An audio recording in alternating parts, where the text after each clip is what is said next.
Hey guys, so మీకోసం ఒక Korean hatch back vehicle తీసుకొచ్చిన డీజిల్ లో. ఇది చూసుకుంటే మనకి 2020 హ్యుండాయ్ i20 స్పోర్ట్స్ ఆప్షనల్ అన్నమాట.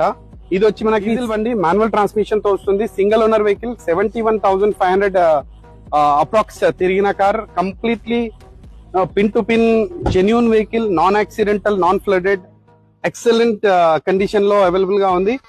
అండ్ ఇంటీరియర్ చూసుకుంటే మనకి auto foldable ORVMs, electrical adjustable ORVMs, beige brown colour లో leather seats, back side defogger and head lamps, projector head lamps and all brand new tyres వస్తాయన్నమాట. And బండి మాత్రం scratch less condition లో మన దగ్గర sale కి రెడీగా ఉంది. స్క్రీన్ మీద కనిపిస్తున్న నంబర్ కి కాల్ చేయండి, రండి విజిట్ చేయండి, టెస్ట్ డ్రైవ్ చేయండి. అండ్ కస్టమర్ ఎక్స్పెక్టేషన్ ప్రైస్ వచ్చేసి 7.5 lakhs. అండ్ ఇది ఫైనల్ కాదు, స్లైట్లీ నెగోషియబుల్ ఉంటుంది. ఇలాంటి quality and diesel cars and perfect maintain cars మీకోసం డైలీ తీసుకొస్తాను. మన పేజ్ ని ఫాలో చేయండి. చలో బాయ్.